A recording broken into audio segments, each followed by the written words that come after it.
ዳታ ድራማ በጣም አስተማሪና ብዙ ነገር የሚያስተምር ምርጥ ድራማ የቤተሰብ ድራማ እንግዲህ ዳታ በመጨረሻ ቤተሰቧን ብታገኝም እንግዲህ ኤቢ መቀመጥና መነሳትን አሳጣቻት ማለት ነው። እንግዲህ ባለፈው ሰርቃለች ብላ ከእናቷ ጋር ጣምዳን ነበረ። አሁን ደግሞ እንግዲህ ሌላ ነገር አስባለች፣ በሌላ ተንኮል መታለች ማለት ነው። አስቸጋሪ ነው ግን አቶ ደረጀ ይረፉ እያባለ ቤተሰቡ በጣም ነው የሚያከብሩት፣ የሚያስተዳድረው ቤተሰቡን በጣም ደስ ይላል። አባትየው እንደዚህ ቤት ውስጥ ሲዳመጥ ማለት ነው። እንግዲህ በጣም ደስ የሚል ድራማ ነው ዳታ ድራማ ማለት ነው። አቶ ደረጀ በጣም ደስ የሚሉት አባት ናቸው። ዳታ የራሳቸው ልጅ ብትሆኑም እንግዲህ ምንም ትክክለኝነት ነገር ሳይኖረኝ አባዬ እንዳትይኝ በማለት እንግዲህ ብዙ ነገር እያለ ነበረ ማለት ነው። ዳታ እንግዲህ እሺ በማለትም ተቀብላለች። ዳታ ሁሉንም ሰው በፍቅርና በሰላም አብሮ መኖር የምትፈልግ ልጅ ናት። ነገር ግን የውሃ በጣም ነው የምትወዳት። ሌሎቹ ሰዎች ሁሉም ይወዳታሉ፣ ቤተሰቡ በሙሉ። ኤቢ ብቻ ናት በምዳርጋ ሰላሙ የነሳቻት ማለት ነው። አቶ ደረጀ እንግዲህ ከባለቤታቸው ጋር እያወሩ ነው። አልጋ ላይ ቁጭ ብሎ እየተጨዋወቱ ነበረ። ነገር ግን ኤቢ በመሀል እየገባች እንግዲህ ቤተሰቡን እያበጣበጠች ትገኛለች ማለት ነው። በመጨረሻ እንግዲህ እናቷን ጠርታት አንድ ነገር ልነግርሽ እማዬ ማትቆጭኝ ካል ብላ ስትነግራት የሚያስቆጣ ነገር ከሆነ ለምን አልቆጣሽም ትላታለች እናትየው ማለት ነው። ሳስቦ እንደዚህ ትኩር ብዬ ሳየው ዳታ ያባዬ ልጅ ትመስለኛለች፣ የውሃንም ትመስለኛለች። ምን ማለትሽ ነው? ምን እያልሽ ነው አንቺ? ትላታለች እናታቸው ማለት ነው። እውነቴን ነው እማዬ፣ አንቺ ራስሽ ተኮር ብለሽ ስታይ ዳታ እናት የውሃንም ትመስላለች አባዬንም ትመስላለች ትላታለች ማለት ነው። አንቺ ልጅ ታምሻል፣ ያምሻል ትላታለች እናትየው ማለት ነው። አላመመኝም እናቴ እውነቴን ነው ትላታለች ማለት ነው። ሁለተኛ እንደዚህ አይነት ንግግር ስትናገሪ ከሰማሁሽ እጅና እግርሽን አስሬ ነው ጸበል የሚወስድሽ ትላታለች ማለት ነው እናትየው። እንግዲህ በጣም በመናደድ ሂጂ ካጠገቤ ዞር በይልኝ፣ ሁለተኛ እንደዚህ አይነት ንግግር ስትናገሪ እንዳልሰማሽ፣ ጆሮዬ እንዳልሰማሽ ትላታለች ማለት ነው። እንግዲህ እንደዛ ስትላት በጣም ተናዳለች ማለት ነው። ወደ ስራ ሊሄዱ ነው እናታቸው። እንግዲህ እኔማ ዲኤንኤን ማስመርመር አለብኝ ጸጉራቸውን ወስጄ በማለት እንደዚህ ሁለተኛ እንደዚህ ነገር ስታወሪ እግርና እጅሽን አስሬ ወደ ጸበል ነው የሚወስድሽ ትላታለች ማለት ነው። ነገር ግን ዳታ በተኛችበት ቦታ ጸጉሯን ቆርጣ ዲኤንኤን ልታስመረምር ትጥራለች ማለት ነው። የአይቢ እንግዲህ በጣም አስቸጋሪ ልጅ ናት። በፊት የምትጠራጠረው አሁን ደግሞ የአባዬ ልጅ ናት ብላ በመጠራጠር በፊት ከናታን ጋር ነበረ። አሁን ደግሞ አስተሳሰቧን ቀይራ እንግዲህ የአባዬ ልጅ ናት ከይዋ ጋር ከአባዬ ጋር ትመሳሰላለች በማለት ሌላ አዲስ ቻሌንጅ አምጥታለች ማለት ነው። ይህዋ በጣም ምርጥ ልጅ እና አስተዋይ ብዙ ነገር የምታስተምር ረጋ የሆነች ልጅ ናት። ይህዋ በጣም ምርጥ ልጅ ናት ማለት ነው። ምክንያቱም ሁሉንም ሰው በፍቅር ነው የምታቀርባ። ይህዋ እንደ ስሟ ይህዋ ናት ማለት ነው። በጣም ደስ የምትል ልጅ ናት። ያው እንግዲህ በጣም ኃይለኛ ልጅ ናት። እንግዲህ ዳታን ጥምድ አድርጋ ይዛታለች ማለት ነው። ዳታ እንግዲህ ያቤን እየለመነቻት ነበረ። እኔ በእናትሽ እኔ ፍቅር ለምጄ ፍቅር ፈልጌ ቤተሰብ ፈልጌ ነው እንጂ እዚህ የመጣሁት ይህን ፎንቃ በስም ነው የማውቀው፣ እንደዚህ አይነት ነገር መቼም ሊፈጠር አይችልም በማለት ትነግራታለች ማለት ነው። እንግዲህ ያብ ናታን በተኛበት ቦታ ገብታ ሰውነቱ ስትነካካ እሱ ነቃና ምን ሆነሽ ነው ይላታል ማለት ነው። አንተ ሁልጊዜ ፋራ ትሆናለህ እንዴ ትለዋለች ማለት ነው። ፋራ ማለት ምን ማለት እንደሆነ ታውቃለሽ ይላታል ማለት ነው። የማላቀው ረጅም ጥያቄ አትጠይቀኝ ትለዋለች ማለት ነው።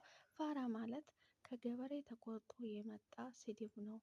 ፋራ ገበሬ አሁን ምኑ ጋ ነው ፋራ የተባለ በማለት ይመልስለታል ማለት ነው። ያብም እንግዲህ አንተ የማይገባክ ደደብ ነህ፣ ምንም የሚገባክ ነገር የለም ትለዋለች ማለት ነው። ቆይ እኔ የምልሽ ፍቅር ይዞሻል እንዴ ይላታል ማለት ነው። ልትመልስለት አልቻለችም። ፍቅር ይዞሻል ለምን አትነግሪኝም? ካልነገርሽ ምንም ልረዳሽ አልችልም በማለት እንግዲህ መልስ ይሰጣታል ማለት ነው። ያብም እንግዲህ ልትናገር አልቻለችም።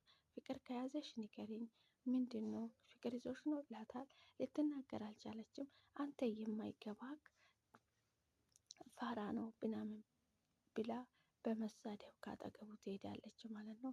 ናታን እንግዲህ እኔ ካልነገርሽኝ ምንም ልረዳሽ አልችልም፣ ምንም ማድረግ አልችልም በማለት እንግዲህ መልስ ሰጣት ማለት ነው። ናታን እንግዲህ በጣም ረጋ ያለ አስተዋይ ልጅ ነው ማለት ነው።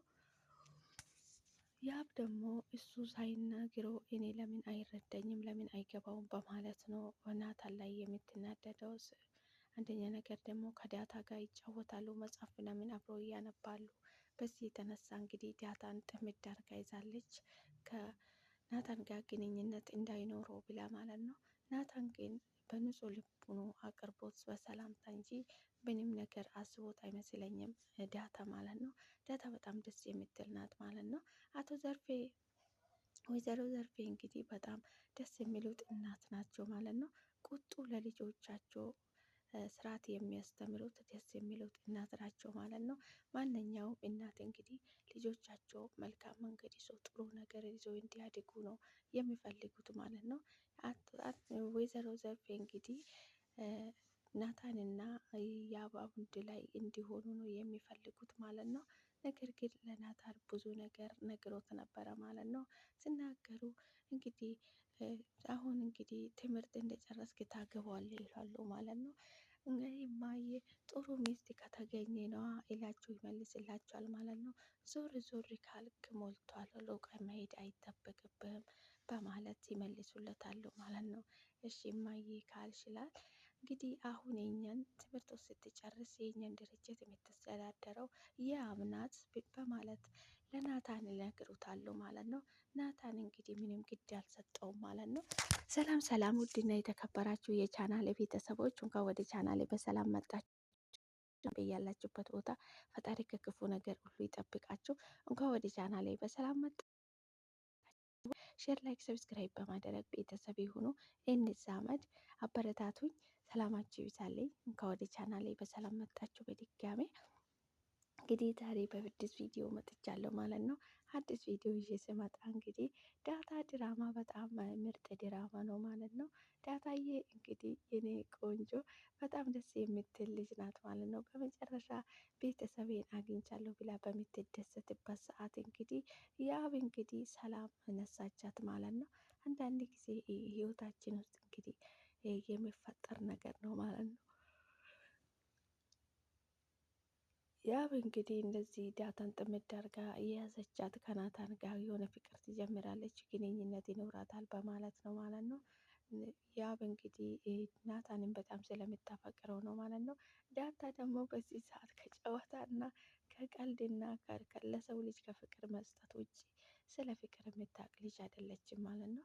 ምክንያቱም እሷ ሰው ተሪባ ሰው እያገኘች ነው እንጂ ለፍቅር የምትሮጥ ለማፈቅር ወንድ የምታፈቅር ልጅ አይደለችም ማለት ነው።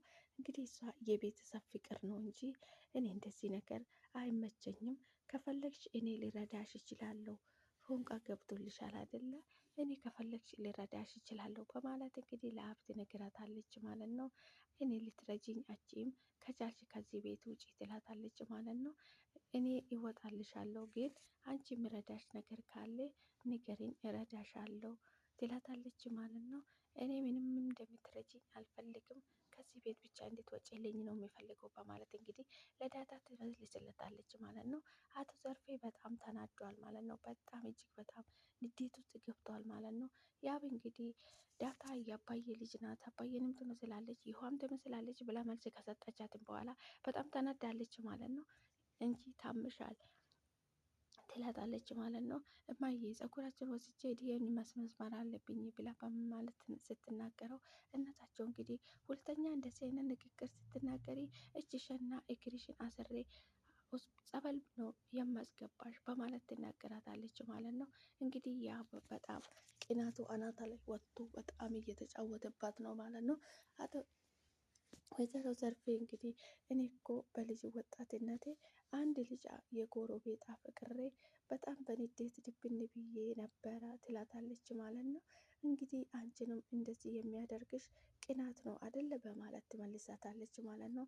አይደለም እማዬ ትላለች ማለት ነው። አይደለም እኔ እኮ በልጅነቴ የጎረቤት ልጅ አፍቅሬ በጣም ይቀና ነበር ያለ ቅናት ነበረ የሚቀና አንቺም ቅናት ይዞሽ ነው አሁን በማለት ትናገራለች ማለት ነው። አቶ ደረጀ እንግዲህ ሁሉም ልጆቹ ተግባብተው ተስማምተው በፍቅር አብረው እንዲኖሩለት ነው የሚፈልገው ማለት ነው። ነገር ግን እና በዳታ መቀራረብ የተነሳ ነው ቤቱ እየተበጠበጠ ያለው ማለት ነው። ናታን እንግዲህ በጣም ስርዓት ያለው ልጅ፣ ረጋ ያለ ልጅ ያብ እንግዲህ ወይ እንደምታፈቅረው አልነገረችውም ወይ የሆነ ፍንጭ አላሳየችውም። እንግዲህ ዝም ብላ አብራ መሆን ነው የምትፈልገው ማለት ነው። ናታን ደግሞ እንግዲህ ቀርቦ ጠየቃት፣ ፍቅርሽ ነው ወይ ብሎ ሲጠይቃት ልትናገር አልቻለችም ማለት ነው። እንግዲህ እኔ ካልነገርሽኝ ልረዳሽ አልችልም በማለት መልስ ሲሰጣት፣ አንተ እኮ ፋራ ነህ፣ ምንም የማይገባ ፋራ ነው ይላታል ማለት ነው። ፋራ ማለት ምን ማለት እንደሆነ ግን ታውቂያለሽ ይላታል። የማላውቀውን ረጅም ጥያቄ አትጠይቀኝ እባክህ ትለዋለች ማለት ነው። ፋራ ማለት ከገበሬ ተቆርጦ እየመጣ ስድብ ነው ይለዋል ማለት ነው። እስኪ አሁን ምኑ ጋ ነው ገበሬ ስድብ የሚሰደበው? ገበሬውን የሚያሰድበው ምኑ ጋ ነው ፋራ የሆነ ገበሬ በማለት ይመልስለታል ማለት ነው። ነገር ግን ፍቅር ይዞሻል ብሎ ሲጠይቃት ልትናገር አልቻለችም። አንቺ ካልነገርሽኝ እኔ ምንም ልረዳሽ አልችልም በማለት እንግዲህ መልስ ሰጣት ማለት ነው። የኔ ውድ ቤተሰቦች ዛሬ የነበረኝ ቆይታ ይሄንን ይመስል ነበረ። በቀጣይ በአዲስ ቪዲዮ እስክንገናኝ ቸር ቆዩልኝ። ሼር፣ ላይክ፣ ሰብስክራይብ በማድረግ አበረታቱኝ ማለት ነው። ሰላማችሁ ይብዛልኝ በያላችሁበት ቦታ ፈጣሪ ከክፉ ነገር ሁሉ ይጠብቃችሁ። ሼር፣ ላይክ፣ ሰብስክራይብ በማድረግ ወደ ቻናሌ ይቀላቀሉ። ሰላማችሁ ይብዛልኝ።